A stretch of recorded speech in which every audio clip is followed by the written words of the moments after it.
Right before I get a new one for you, this one's called Elephants Carry the World. Elephants carry the world in a line, in a chain. They walk, hold up the earth.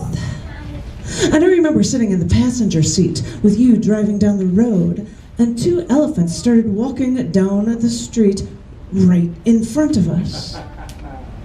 Slow down. Get out of the way, I thought. And as you started to pull over, I looked at you in a panic and I said, I don't have my camera with me. You pulled over, and the two elephants, one much larger than the other, started walking across the street and stopped right on the sidewalk, not 3 feet in front of us.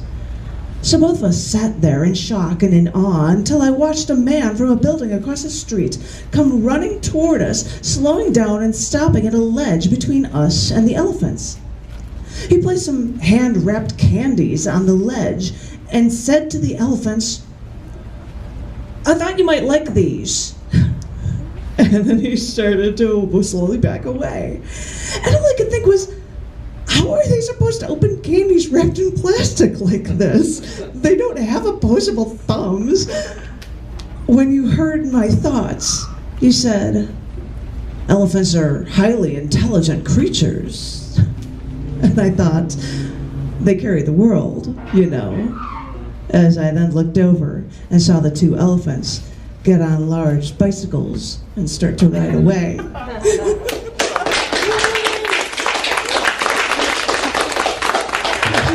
thought I'd pick a differently mooded piece for this one, sorry. This one is called Eyes Are Blurred to the Battlefield. On the Indonesian island Jawa, large turtle skeletons litter the plains because after they come in from the ocean to lay their eggs, swarms of wild dogs there all got together and pounced. Those wild dogs flip the turtles over and strip them all from their shells before they eat them alive. So if you ever go to the plains on Jawa, you'll see what looks like skeletal remains. And if your eyes are blurred, you'll swear you're seeing a battlefield. Because we cannot forget that life is a constant avoidance of death. Because many of those wild dogs who killed the turtles are prey to the tiger, who later pounced upon them. This is the cycle of life, because every birth is a prelude to death. Remember this. Don't forget. When people are young, they think, they're invincible only because they beat the odds. But everyone gambles. We call it life. But you have to remember, the house always wins. Everybody thinks they're ahead, and they forget to cut their losses. Because most of the time, even if someone's lived a long life, are they still happy? Really?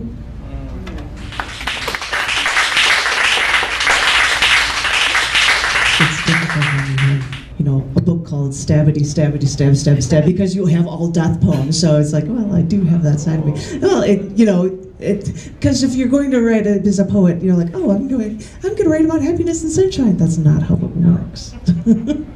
This piece, it isn't, Tom. You think it is, but it isn't.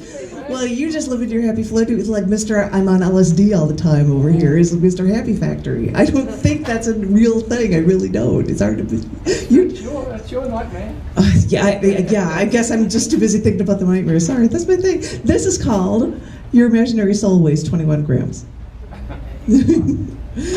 Different cultures call it different things.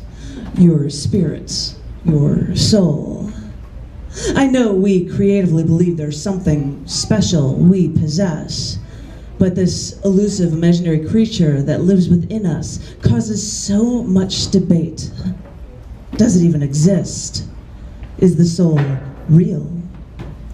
So I found it funny that a doctor 100 years ago wanted to measure the weight of a soul. He found people sick, dying, and he weighed them just before they were about to die. And he weighed their corpses right after death. And what do you know? There was a difference in each person. The doctor found each person was about a quarter ounce lighter, which is about 21 grams. And this didn't prove anything, but it makes me wonder, is 21 grams the weight we carry for our soul, or do some souls carry more from the weight of the world? Is that why we're forced to share our stories, to lift our burden, so our invisible soul won't weigh us down anymore?